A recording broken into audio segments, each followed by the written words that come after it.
Let me say a pleasant good evening and happy new year to veteran journalist Ken Ali. Pleasant good evening, sir.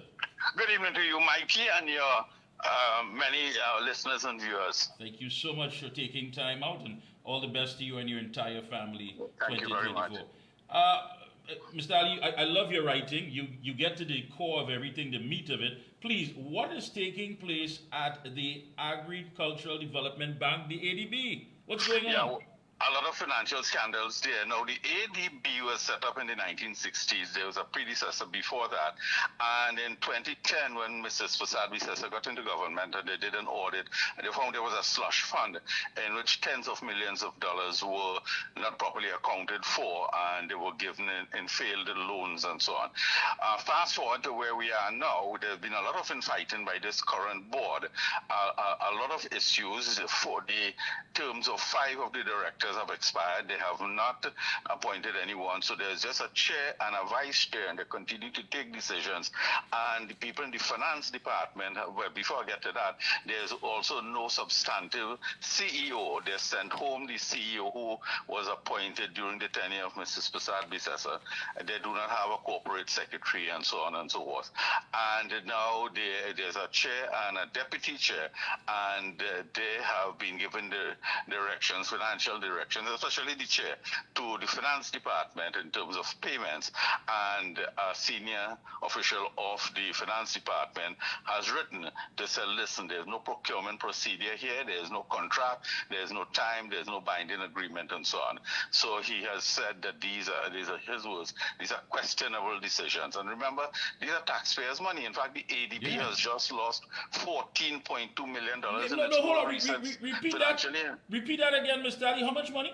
They lost 14.2 million in its most recent financial year, and they are very capricious with the decisions they're making. They do financial decisions in the manner in which they're giving loans and they're paying lawyers fee, high lawyers fee, and so on.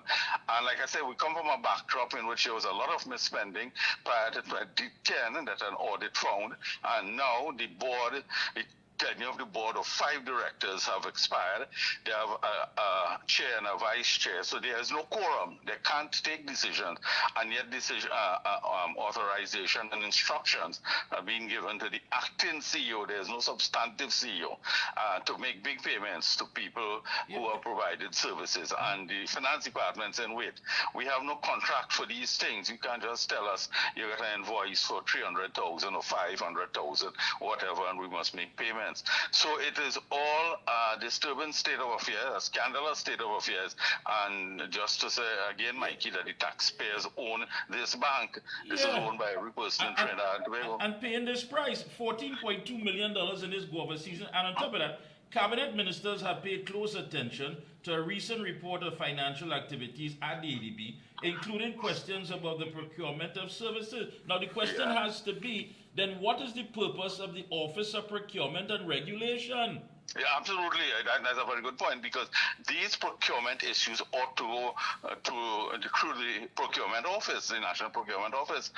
And you see, and it raises the question about whether this has been flouted elsewhere, not just at the ADB. Somebody should inquire into that. So all of this is really a breakdown of institutions in the country, Mikey. I mean, this is just another indication of that. And that's one of the points I've been writing about extensively, breakdown of our institutions, you know. Yeah. And if I could say that, that refers a lot to, I know the current person and the current topic is Mr. Pande, but Mr. Pande had fought for strong institutions in the country, you know, and he tried to set Trinidad and Tobago like Singapore. And one of the strengths of the Singaporean society was the strong national institutions, which were open to scrutiny and so on. And here we've seen virtually every, and probably every public agency and institution, corporate body, and so on, being subverted, undermined, and with questionable decisions. And I mean, you've been writing about this, and again, I have to say hats off to you. And when it comes to exposing many of these things, I remember you told us that there's a monopoly as far as in the pharmaceutical enterprise here in Trinidad and Tobago. One company basically doing all the importing of medicines and so many things. Has people really, do they really grasp and have an understanding of what it is that's taking place? I don't know if they do, and I'm glad you raised that, because that again brings me to Mr. Pandey, and I'm going to write about that, because you remember the days when he spoke about the parasitic oligarchy, Yes. and this is what he was speaking about. And what has happened in recent times is the rich is getting richer and the poor is getting poorer. Dr. Rowley has said that's a good thing, because he believes in what is called trickle-down economics. But that hasn't worked. Mrs. Thatcher tried that, Ronald Reagan tried that, and so on. And the middle class is disappearing. A lot of people are going abroad, shutting. 6,000 small businesses didn't reopen after COVID, and there were various reasons. One, the banks were very severe on them, but apart from that, there were large businesses that remained open, including a very prominent chain of supermarkets. That if you go in there now, Mikey, you could buy from lunch to stationery to glasses to everything. They went into the businesses that small businesses were into. This is a conglomerate that is very close to the ruling government. So I don't know if people take note, as you rightly say, about what is happening. And Mr. Pandey fought for a more equal society. That is, there are things that he stood for, a more equal, a fairer playing field for the working class. That was one of Mr. Pandey's ambition. That, and of course, ethnic and racial unity was another of his strong hallmarks. But we've seen the society has gotten wider and wider. Rich is getting richer, and the poor is getting poorer. And the middle class is basically wiped out. I mean, yes. when you look at what Dr. Rowley said in his message, of course, for 2024, he says that he's pleased that his government can state that it greets the new year with a renewed sense of optimism as we strengthen our energy base, enhance the nation's infrastructure, improve the conditions for investment, and continue our attempts to improve and make the daily lives of citizens safer. Now, a lot of this rhetoric that is being said does not reflect the reality that we face on a daily basis. Well, let us analyze that. Let me pick the low-hanging fruit first. Infrastructure, what he's trying to say is that it will pave the roads for the general election. Now, in terms of the economy, what he is saying, you see the economy has sunk so badly that when we see growth, when the IMF tells us of growth and the World Bank, they mean relative to where we were. If you had $20 and you lost $18 and now you have $2 and it went up to $3, you've seen growth. And that is where we are. Oil and gas, look what we have to do. We have to depend on the tyrant next door in terms of dragon gas, because we have made no efforts at diversifying the economy. So that's the reality with respect to that. He's talking about investments. Let me tell you, our investment portfolio is the lowest in the Caribbean. And citing my source, it is called ECLAC, the Economic Commission for Latin America and the Caribbean, as a United Nations agency. And when I write it, it's true that the last report said that Haiti is getting more investments than we are. There's something called ease of doing business. The World Bank creates this every year. And it means that if you're going to open a business, you have to go to TNTech, you have to go to WASA, you need approvals here and there. And they list the average number of days, and Trinidad and Tobago is lower than every Caribbean country, Jamaica, Barbados, Guyana, everybody else. Our investors have fled. We have had a flight of investors. Again, the facts substantiate this. Under Mrs. Pasad-Bissessar in 2014 and 15, we got an average of 1.5 billion US a year. Here we are losing them at the rate of almost $1 billion a year.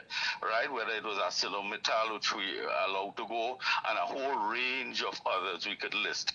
So we are losing investors. So when Dr. Rowley said these things, as you rightly said, they're rhetoric. It's just empty rhetoric. It has to be, because, again, the middle class have been wiped out. But I want to shift gears a bit here, of course, on the late, great Baso Pand. And one of your writings here with his brother, Mr. Subhash Pandey, the last of the Pandays, of course, when he's still alive. He said that his brother did symbolic things to identify with common people, and it included placing cane cutter Dora Bridgemohan and religious leader Barbara Burke in the Senate. Mr. Pandey came from humble beginnings. Extremely humble beginnings, and yet still he never lost that connection with the average man.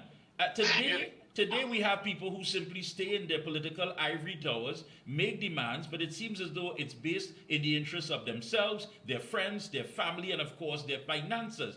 And the question has to be, are people really grasping what is taking place in front of their very eyes? Yeah, because the poor is getting poorer for all kinds of reasons. Again, I like to quote reports to substantiate. UNICEF, which is the United Nations agency, talks on, this is a term they use, staggering levels of child poverty. There's a lot of child poverty in the country.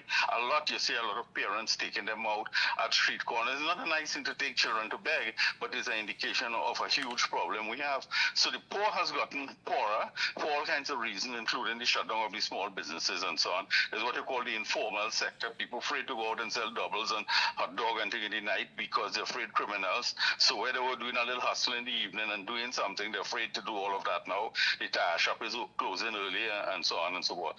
So all of those things have impacted the quality of life in the country.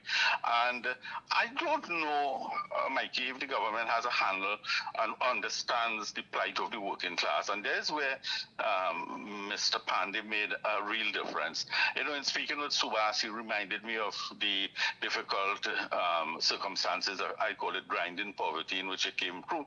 It was really, really difficult, and he kept that close to his heart, and he cared for the small man, and that must be Mr. Pandey's legacy, how much he cared for the working class and how much he wanted the races to unite, so...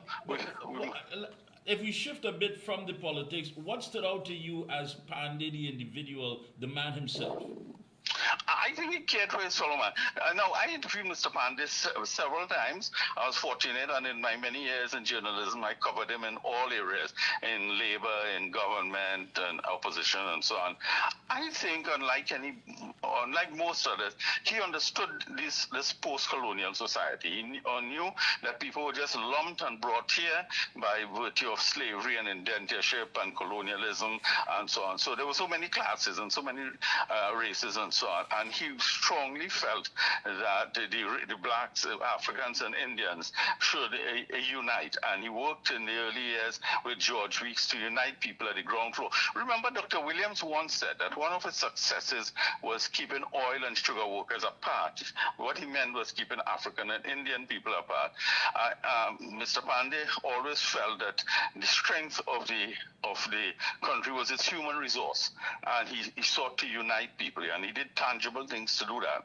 And he really tried to improve the lot of the working class. When you understand the state of sugar workers, once he reminded me that when he went in the sugar belt in the 70s, they were getting 32 cents a day, and they were working 3 months a year, and they were taking what the old people would call trust in the nearby shop. Right? So they were living on groceries based on loans and so on, and they were repaying that when they got paid the next year. And in the sugar belt, we must remember him for improving the workers' wages, for removing child labor, because long time they allowed children to go into the fields, and 3, for getting decent housing. So that's his legacy. Mr. Pandey really stood tall in so many ways, and he was really head and shoulders in terms of his appreciation of where we are as a people and what we were capable of. And Mr. Ali, I agree with you 100%. He really had that level of understanding, because even if you look at the civil rights movement in the United States in the early days, there was a conflict in ideology between Malcolm X and Dr. Martin Luther King. Dr. Martin Luther King wanted to keep it in the confines of civil rights. But of course, Malcolm X said, listen, we need to take our plight to the United Nations under the heading of human rights. And there was a bit of a, difference in ideology. Here you have Mr. Pandey in the early days saying, we have to turn the labor struggle into a political struggle. So he understood. I'm glad you said that. Yeah. Because in the mid-70s, they formed the United Labor Front. And then he said, listen, there's only so far we will reach. Their slogan was, let those who labor hold the reins. And he said, the only way we will achieve what we want is if we get political power. So we must turn the United Labor Front into a united political front.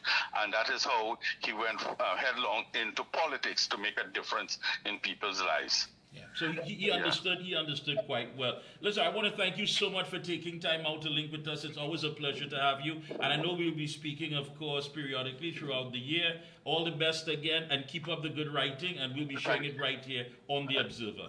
Thank you very much, Mikey. Best wishes to you, your team, and to your many viewers and listeners. Thank you so much. Have a good one. Okay.